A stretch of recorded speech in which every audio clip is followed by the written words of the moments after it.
Headlines के बाद खबरें तफसील के साथ। G20 के शिखर सम्मेलन में हिस्सा लेने के लिए शुक्रवार को वैश्विक नेताओं के आने का सिलसिला जारी रहा।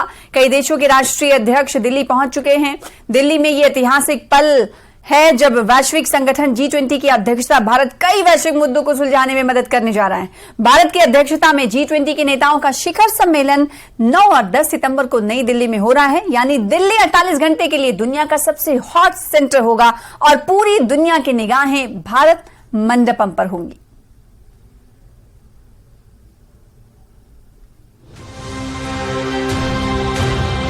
देश का सबसे बड़ा इंडोर हॉल यानी भारत मंडपम दुनिया की महाशक्तियों को एक मंच पर लाने के लिए तैयार है। ये पहली बार होगा जब दुनिया के शक्तिशाली देश के राष्ट्राध्यक्ष दिल्ली में एक साथ एक वक्त पर होंगे। 48 घंटे के लिए भारत की राजधानी दिल्ली दुनिया का सबसे हॉट सेंटर होगा। दिल्ली दुनिया का सबसे सेफ जोन होगा। पूरी दुनिया की नजरें भारत मंडपम पर होंगी। किसी भी अप्रिय स्थिति से निपटने के लिए पूरी दिल्ली पर नजर रखने के लिए आधुनिक उपकरणों का इस्तेमाल किया जा रहा है। वीआईपी क्षेत्रों पर निगरानी रखने के लिए डीआरडीओ के ऑप्टिकल टारगेट लोकेटर को G20 स्थल भारत मंडपम पर तैनात किया गया है। डीआरडीओ के मुताबिक उन्नत उपकरण स्नाइपर्स का पता लगाकर वीआईपी क्षेत्रों को क्लियर रखने में मदद करेंगे। इतना ही नहीं, डीआरडीओ द्वारा स्वदेशी रूप से विकसित काउंटर ड्रोन सिस्टम को भी दिल्ली में तैनात किया गया है। दिल्ली पहुंचने वाले तमाम ग्लोबल लीडर्स का भव्य स्वागत किया गया।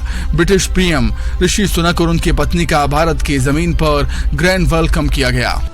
बांग्लादेश की प्रधानमंत्री शेख हसीना भी दिल्ली पहुंच गई हैं। उनकी पीएम मोदी के साथ द्विपक्षीय वार्ता होगी। एयरपोर्ट पर उनका जोरदार तरीके से स्वागत किया गया। रेलवे और कपड़ा राज्य मंत्री दर्शना जरदोश ने उनका स्वागत किया। अर्जेंटीना के राष्ट्रपति अल्बर्टो फर्नांडिस भी दिल्ली पहुंच गए हैं। रूस के विदेश मंत्री सर्गेई लावरोव भी G20 शिखर सम्मेलन में शामिल होने के लिए नई दिल्ली पहुंच गए हैं। रूस के राष्ट्रपति व्लादिमीर पुतिन ने शिखर सम्मेलन में शामिल न हो पाने को लेकर भारत सरकार से असमर्थता जताई थी, इसलिए रूस का प्रतिनिधित्व करने के लिए लावरोव को भेजा गया है। दक्षिण अफ्रीका के राष्ट्रपति सिरिल रामाफोसा G20 शिखर सम्मेलन में भाग लेने के लिए दिल्ली पहुंच चुके हैं। वहीं संयुक्त राष्ट्र महासचिव एंटोनियो गुटेरेस का भी दिल्ली में जोरदार स्वागत किया गया। वहीं जापान के प्रधानमंत्री फुमियो किशिदा भी दिल्ली आ चुके हैं। अमेरिका का राष्ट्रपति बनने के बाद जो बाइडेन का ये पहला भारत दौरा है। हालांकि वो वैश्विक मंचों पर प्रधानमंत्री मोदी से मुलाकात करते रहे हैं। उन्होंने जून में ही व्हाइट हाउस में पीएम मोदी की मेजबानी की थी। उनके साथ अमेरिका की फर्स्ट लेडी जिल बाइडेन भी भारत आने वाली थी, लेकिन कोरोना संक्रमित होने की वजह से वो नहीं आ रही हैं। भारत 9 से 10 सितंबर तक G20 की मेजबानी कर रहा है। G20 के चीफ कोऑर्डिनेटर हर्षवर्धन श्रृंगला ने बताया है कि अपनी अध्यक्षता के दौरान हमने अपने देश के 60 विभिन्न शहरों में 220 से अधिक G20 बैठकों की मेजबानी होगी। We also have an immersive display which has again some of the best illustrations of every country that is a part of our G20 presidency. There will be a musical ensemble which will play in the background. This, of course, will represent again musicians from all parts of our country, but it will also include musical traditions of every nature. There will be a strong emphasis on technology, especially technology that is linked to public digital public infrastructure. प्रधानमंत्री नरेंद्र मोदी के Akhil Bharatiya G20 के दृष्टिकोण को ध्यान में रखते हुए हमने भारत के प्रत्येक राज्य और केंद्र शासित प्रदेश में कम से कम एक G20 बैठक की मेजबानी की है। जानकारी के मुताबिक G20 शिखर सम्मेलन के दौरान पीएम मोदी 15 से अधिक द्विपक्षीय बैठकें करेंगे। 9 सितंबर को G20 बैठकों के अलावा PM Modi Britain, Japan, Germany और इटली के नेताओं के साथ साथ द्विपक्षीय बैठकें करेंगे। Bureau report, news 18 Delhi. तो G20 सम्मेलन के लिए दिल्ली पूरी तरह तैयार है। मेहमानों के स्वागत से लेकर सुरक्षा तक के पुख्ता इंतजाम है। दुनिया भर से आने वाले राष्ट्रीय अध्यक्षों की सुरक्षा के लिए चाक चौबंद व्यवस्था की गई है। ये सम्मेलन क्यों है खास और भारत के लिए ये क्यों महत्वपूर्ण है, आइए देखते हैं।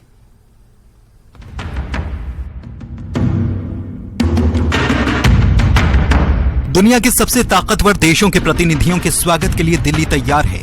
G20 सम्मेलन की तैयारियां पूरी हो चुकी हैं। अतिथि देवो भव की परंपरा का पालन करते हुए मेहमानों के स्वागत की शानदार तैयारी की गई है, जिसमें दुनिया भर की बड़ी बड़ी शख्सियतें मौजूद रहेंगी। इनके सत्कार से लेकर सुरक्षा तक के लिए पुख्ता इंतजाम किए गए हैं। दिल्ली को दुल्हन की तरह सजाया गया है। ऐतिहासिक इमारतों से लेकर दीवारों तक G20 के रंग में सब कुछ रंगा नजर आ रहा है। G20 शिखर सम्मेलन का आयोजन 9 और 10 सितंबर को होगा। G20 जैसा कि नाम से ही जाहिर है 20 देशों का समूह है। ये दुनिया के सबसे ताकतवर देश हैं। इसका अंदाजा इस बात से लगाया जा सकता है कि G20 सदस्य देशों के पास दुनिया की 85% GDP और 75% ग्लोबल ट्रेड है। G20 देशों में दुनिया की 2/3 आबादी रहती है। दुनिया की इकोनॉमी पर G20 देशों का बड़ा असर है। इस सम्मेलन में लिए गए फैसलों का इंटरनेशनल ट्रेड से लेकर वैश्विक मुद्दों पर प्रभाव होगा। United Nations economic and social commission for Asia and Pacific की एग्जीक्यूटिव सेक्रेटरी अर्मिडा ने कहा कि भारत से उम्मीदें बहुत ज्यादा हैं। विदेशी मामलों के जानकार रविंद्र सचदेव कहते हैं कि G20 की अध्यक्षता का भारत की अर्थव्यवस्था पर भी असर पड़ेगा। G20 is the 20th largest economy in the world, and not to mention also the largest number of population globally. So therefore, expectation is very high, especially on the G20 leadership and commitment on the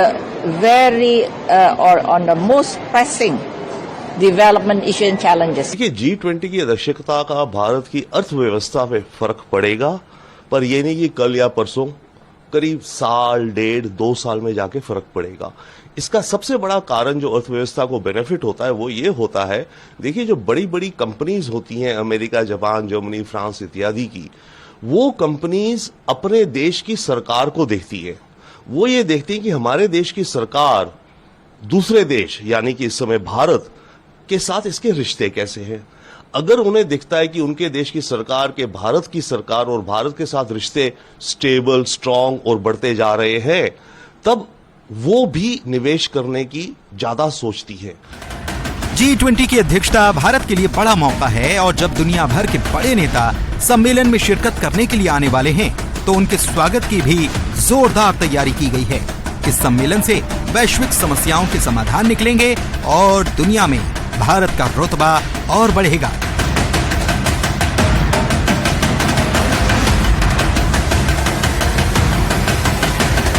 bureau report, news 18।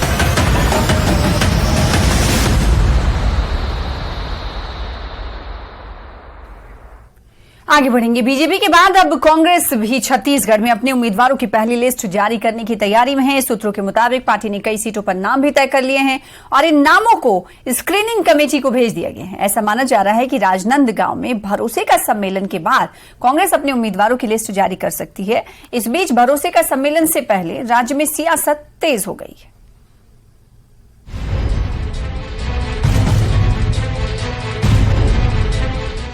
Chhattisgarh में चुनाव से पहले जनता को भरोसे में लेने की कवायद तेज है और इसी सिलसिले में राजनांदगांव में कांग्रेस ने भरोसे का सम्मेलन आयोजित किया। इस सम्मेलन में खुद पार्टी के राष्ट्रीय अध्यक्ष मल्लिकार्जुन खड़गे भी शामिल हुए। माना जा रहा है कि मल्लिकार्जुन खड़गे का छत्तीसगढ़ दौरा कई मायनों में खास है। बीजेपी के बाद अब कांग्रेस भी उम्मीदवारों की लिस्ट का ऐलान करने की तैयारी में है। दरअसल स्क्रीनिंग कमेटी के सदस्यों ने छत्तीसगढ़ का दौरा किया था और प्रत्याशियों से मुलाकात भी की थी। इसके बाद गुरुवार को दिल्ली में स्क्रीनिंग कमेटी की बैठक में नामों पर चर्चा भी हुई थी। कांग्रेस नेता अजय माकन भी रायपुर आए हैं और माना जा रहा है कि जल्द ही नामों पर अंतिम मुहर लग जाएगी।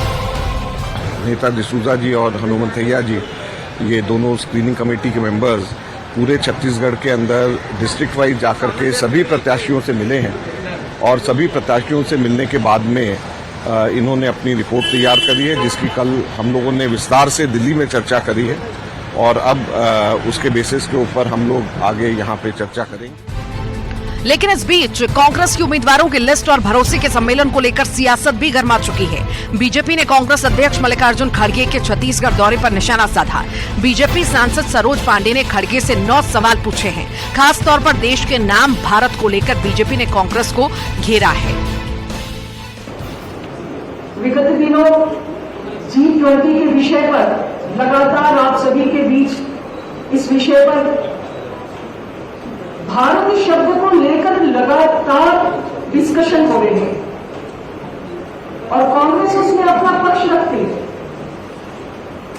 तो आज मेरा पहला प्रश्न है कि भारत जोड़ो यात्रा की वर्षगांठ मनाने वाले कांग्रेस पार्टी को ये बताना चाहिए कि उन्हें भारत शब्द से क्या आपत्ति है। सांसद सरोज पांडे के बयान पर कांग्रेस ने भी पलटवार किया। मंत्री कवासी लखमा ने कहा कि वो सुर्खियों में बने रहने के लिए इस तरह के बयान दे रही हैं। लखमा ने यहां तक कह दिया है कि वो सरोज पांडे को नेता नहीं मानते हैं। सरोज पांडे का बयान वो राजनीतिक पीड़ित है। रमन सिंह से उसका पट नहीं रहा है, उसके कारण उल्टा पुल्टा बात करती है टीवी में बन के रहने का। तो खड़गे साहब को सवाल करती है। खड़गे साहब में वो बहुत छोटी है, नाती टाइप का है, बच्ची टाइप की है। उनको थोड़ा बहुत भी शर्म लगना चाहिए। बता दें कि बीजेपी ने छत्तीसगढ़ विधानसभा चुनाव के लिए 21 उम्मीदवारों की पहली सूची बीते 17 अगस्त को जारी कर दी थी। पहली सूची में भाजपा ने 10 अनुसूचित जनजाति और 1 SC के अलावा सांसद विजय बघेल पर भी भरोसा जताया। सांसद विजय बघेल भूपेश बघेल के भतीजे हैं और उन्हें पाटन सीट से उतारा गया है। वहीं अब उम्मीदवारों की लिस्ट जारी करने की बारी कांग्रेस की है। ममता लांजेवार, न्यूज 18, रायपुर। फिलहाल इसी के साथ रुकेंगे छोटे से ब्रेक के लिए। कुछ और खबरों के साथ जल्द हाजिर होंगे।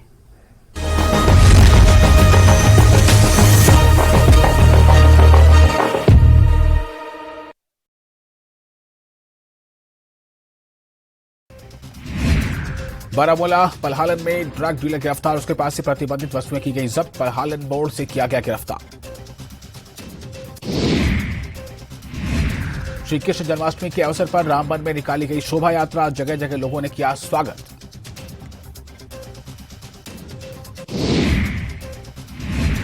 भारत जोड़ो यात्रा के 1 वर्ष पूरा होने पर लितपुरा अवंतीपुरा में पदयात्रा। जम्मू कश्मीर प्रदेश युवा कांग्रेस द्वारा पदयात्रा का आयोजन। यात्रा में दर्जनों कार्यकर्ता हुए शामिल।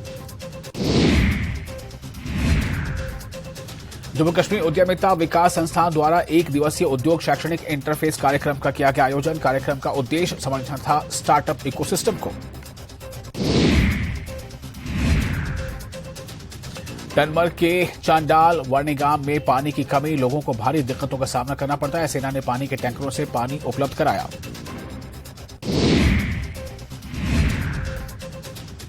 जम्मू कश्मीर सूचना एवं जनसंपर्क विभाग का ट्वीट। सोपोर में खेल प्रेम का जश्न, भाईचारे और कल्याण की भावना को बढ़ावा मिलता है। बादीपोरा के दर्जनों गांवों में पानी की भारी कमी, हजारों कनाल भूमि पर धान, सेब के बागीचे और अन्य फसलों पर गंभीर खतरा मंडरा रहा है।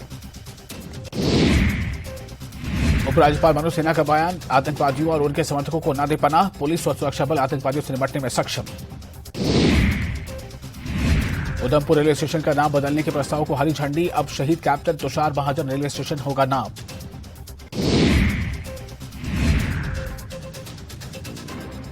दुनिया की सबसे कठिन और ऊंची मैराथन लद्दाख में हो रही है। मैराथन समुद्र तल से 18,000 फीट की ऊंचाई पर हो रहे मैराथन में दुनिया भर से करीब 6,000 धावकों ने लिया है हिस्सा।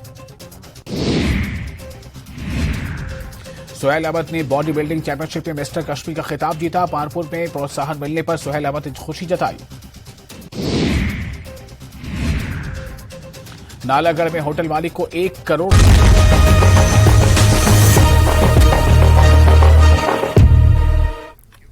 ब्रेक के बाद एक बार फिर से आपका स्वागत करते हैं। प्रधानमंत्री नरेंद्र मोदी ने शुक्रवार को सोशल मीडिया प्लेटफॉर्म पर अपनी डिस्प्ले पिक्चर बदलकर G20 शिखर सम्मेलन के आयोजन स्थल भारत मंडपम की तस्वीर लगा दी है। तस्वीर में एक चमकदार रोशनी वाला भारत मंडपम दिखाई दे रहा है, जिसमें नटराज की मूर्ति स्थापित है। प्रधानमंत्री मोदी ने अपनी प्रोफाइल पिक्चर भी बदली है और तिरंगे की जगह नमस्ते करते हुए अपनी तस्वीर लगाई है। G20 शिखर सम्मेलन 9 और 10 सितंबर को दिल्ली में होना है। इसमें अमेरिकी राष्ट्रपति जो बाइडेन समेत दुनिया भर के दिग्गज नेता हिस्सा लेंगे। G20 शिखर सम्मेलन के लिए दिल्ली पूरी तरह तैयार है। 9 और 10 सितंबर को राजधानी में G20 शिखर सम्मेलन आयोजित किया जाएगा। इसके लिए पूरी राजधानी को भव्य रूप से सजाया गया है। इस मेगा कार्यक्रम में शामिल होने के लिए दुनिया भर से गणमान्य लोगों का दिल्ली पहुंचना भी जारी है। बता दें कि G20 के रात्रि भोज में मौजूदा कैबिनेट, विदेशी प्रतिनिधि, सांसदों और मंत्रियों के अलावा देश के कुछ पूर्व सीनियर भी शामिल होंगे। G20 शिखर सम्मेलन में शामिल होने वाले मेहमानों के लिए राष्ट्रपति द्रौपदी मुर्मू ने रात्रि भोज का आयोजन किया है।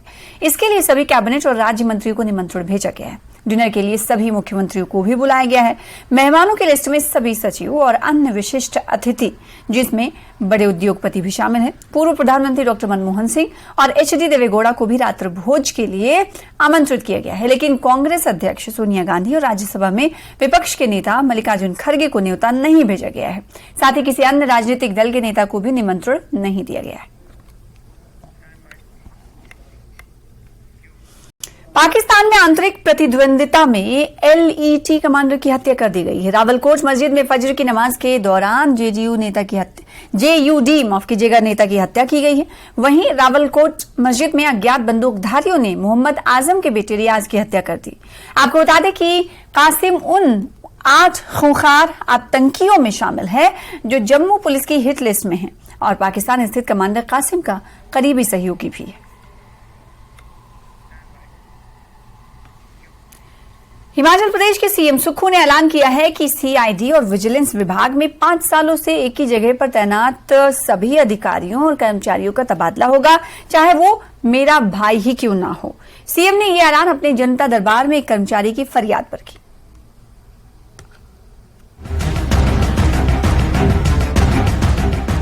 शुक्रवार को शिमला में सीएम सुक्खू के आवास ओक ओवर पर लगे जनता दरबार में राज्य भर से फरियादी पहुंचे हुए थे। सीएम एक एक कर हर किसी की समस्या सुनकर उसके समाधान का भरोसा और अधिकारियों को जरूरी निर्देश दे रहे थे।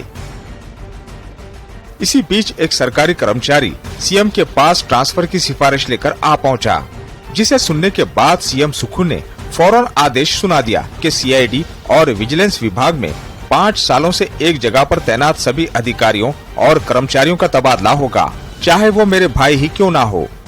खासकर CID और विजिलेंस में जो अधिकारी हैं, कर्मचारी हैं, 5 सालों से डटे हुए हैं, उनको आप जो है ट्रांसफर करेंगे, चाहे आपका भाई भी क्यों ना हो। नहीं, देखिए ऐसा है कि सरकार की नीति है कि जो एक स्टेशन पर 5 साल से ज्यादा अधिकारी रहा है, चाहे वो एक्साइज में है, चाहे बिजली बोर्ड में था जिनको हमने स्थानांतरण कर दिया, और अब पुलिस में व्यवस्था परिवर्तन के दायरे में ये लोग भी आ रहे हैं जो CID में 5 साल रह चुके हैं या विजिलेंस में 5 साल रह चुके हैं, तो उनको कुछ समय के लिए कूलिंग पीरियड होगा, यानी कि उनको 2 साल किसी और जगह काम करके वो दोबारा आ सकते हैं। ऐसा है, हमने रिफॉर्म्स के वे में इस प्रकार से हम कार्य करने की सोच रहे हैं। तो उसमें जो जितने भी CID में 5 साल से ज्यादा के है या विजिलेंस से ज्यादा के है, उनके लिए मैं पुलिस विभाग के मैनुअल के हिसाब से जो भी है उसको। हालांकि सीएम ने यह भी स्पष्ट किया कि किसी अधिकारी के तबादले का अर्थ ये नहीं कि वो भ्रष्टाचार में लिप्त था, बल्कि तबादले को नियम की बाध्यता के तौर पर ही देखा जाना चाहिए। ये हमारा दायित्व है कि हम भ्रष्टाचार मुक्त हिमाचल प्रदेश में कोशिश कर रहे हैं कि जिन पर कुछ उंगली न उठे। ऐसा नहीं, ये लोग सब लोग ये अपनी सेवाएं देते रहे, लेकिन एक जगह बैठ के फिर निश्चित तौर पर जब परिवर्तन होता है तो उसमें थोड़ा सा बदलाव करना जरूरी होता है। भ्रष्टाचार तो के सिलसिले में तो नहीं इनको उठाया, इनका तो टर्म पूरा हो गया था इसलिए उठाया। हो सकता है कि कुछ अधिकारी अब भी सीएम के पास सिफारिश लेकर पहुंचने की सोच रहे हो, लेकिन सीएम ने साफ कर दिया है कि ट्रांसफर तो होगा और जो नियम है वैसे ही होगा। रणवीर सिंह, न्यूज़ 18, शिमला।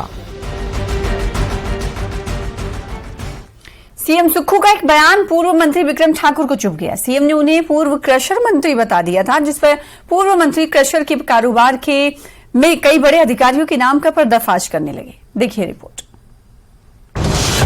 सीएम के बयान पर भड़के पूर्व मंत्री विक्रम ठाकुर। सीएम ने विक्रम ठाकुर को बताया था पूर्व क्रशर मंत्री।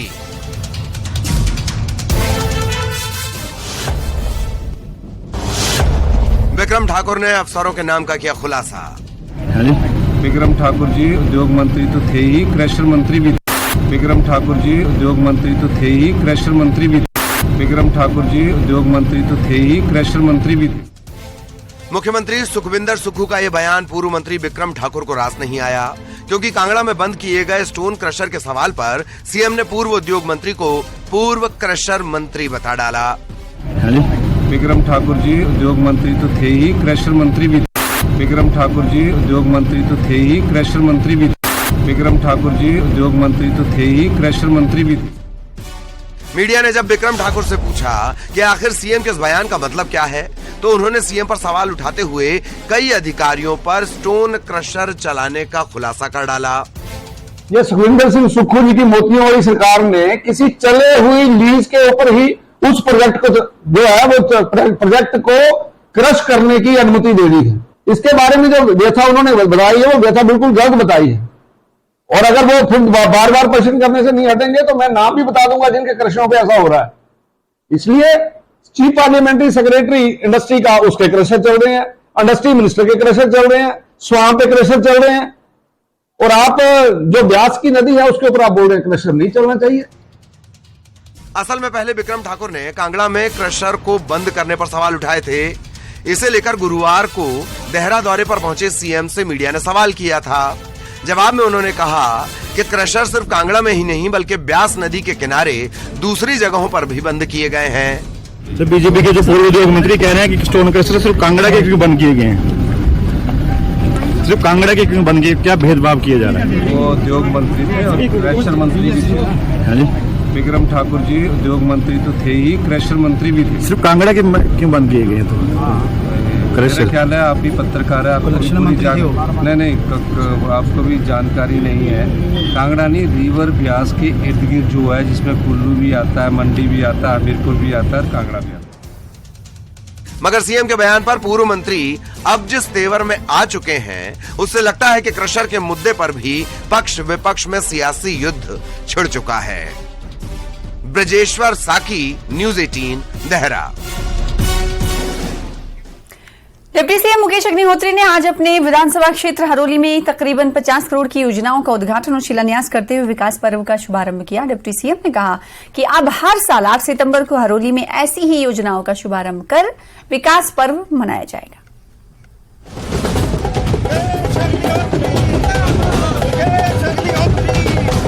ढोल नगाड़ों के साथ डिप्टी सीएम मुकेश अग्निहोत्री का ये स्वागत तब हुआ जब हरोली में विकास योजनाओं का शिलान्यास और उद्घाटन करने पहुंचे। डिप्टी सीएम ने यहां की 50 करोड़ की लागत से 19 योजनाओं का शिलान्यास और उद्घाटन किया और ये दावा किया कि करीब 2 महीने बाद प्रदेश में विकास कार्य फिर से रफ्तार पकड़ने लगी है। हमारी सरकार है, पूरी तरह विकास पर केंद्रित सरकार है। बीच में राहत एवं पुनर्वास कार्यों की वजह से विकास पीछे चला गया था, क्योंकि वह पूरे प्रदेश में एक त्रासदी आई थी। लेकिन अब जैसे जैसे मौसम का मिजाज ठीक हो रहा है, तो जहां दूसरे राहत एवं पुनर्वास चल रहा है, वहां विकास को भी गति दी जा रही है, विकास और कल्याण को। अपने विधानसभा क्षेत्र को सौगात देते हुए डिप्टी सीएम ने कहा कि हर साल 1 सितंबर को यहां हरोली मिलन, 2 सितंबर को युवा मिलन की तरह 8 सितंबर को विकास पर्व मनाया जाएगा। यहाँ पे लगभग 20 उद्घाटन और शिलान्यासों का क्रम है आज, और हर 8 तारीख को ये हमने डेट तय कर दी है कि उस समय स्कीमें तैयार हो जानी चाहिए। आज 8 सिंचाई की योजनाएं और 6 वाटर सप्लाई, उनको हमने उनका हम उद्घाटन और शिलान्यास कर रहे हैं। डिप्टी सीएम ने अधिकारियों को ये भी निर्देश दिए कि योजनाओं पर इसी तरीके से काम किया जाएगा कि हर साल 8 सितंबर को हरोली वालों को नई सौगातें मिल सके। अमित शर्मा, न्यूज़ 18 ऊना।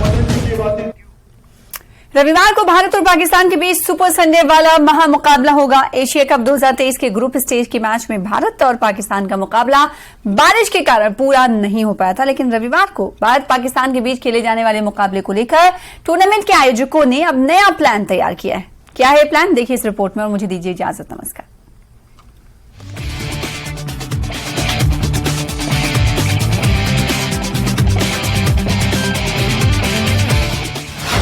कोलंबो है पाकिस्तान का काल, टीम इंडिया करेगी बुरा हाल। रोहित विराट नहीं छोड़ेंगे, पाकिस्तानी खिलाड़ियों की कमर तोड़ेंगे। पाक खिलाड़ियों का धुआंधार प्रदर्शन, भारतीय खिलाड़ी सुपर 4 में करेंगे कमाल। एशिया कप 2023 में अभी तक पाकिस्तान क्रिकेट टीम का प्रदर्शन लाजवाब रहा है। बाबर आजम की कप्तानी वाली इस टीम ने खासतौर पर अपनी गेंदबाजी से भारत, नेपाल और बांग्लादेश की बैटिंग को पस्त किया है। नेपाल और बांग्लादेश के खिलाफ तो उसने अपने मुकाबले जीते भी, लेकिन बारिश के कारण भारत के खिलाफ मैच पूरा नहीं हो सका।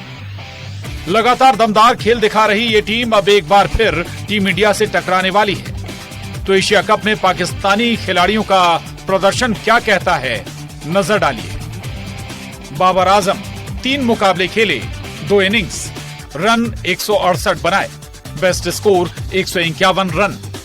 इफ्तिकार अहमद 3 मुकाबले खेले, इनिंग्स 1, 109 रन बनाए।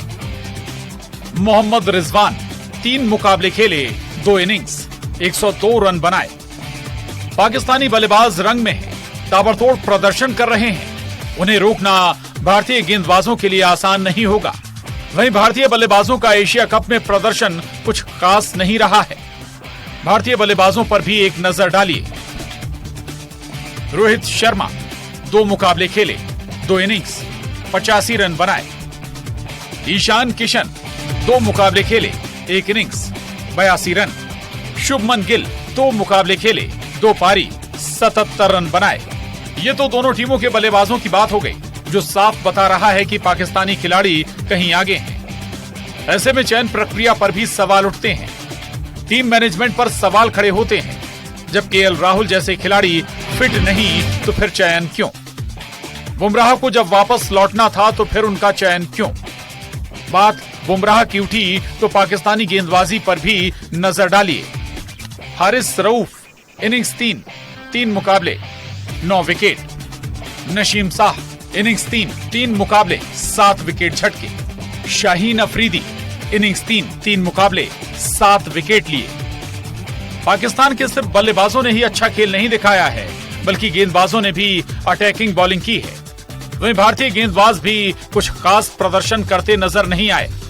भारत की तरफ से रविंद्र जडेजा ने 2 मैच खेले, 1 इनिंग्स, 3 विकेट लिए।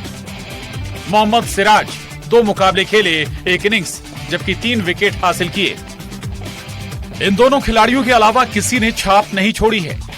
ऐसे में अगर भारत को सुपर 4 में पाकिस्तान से जीतना है तो कमाल करना होगा।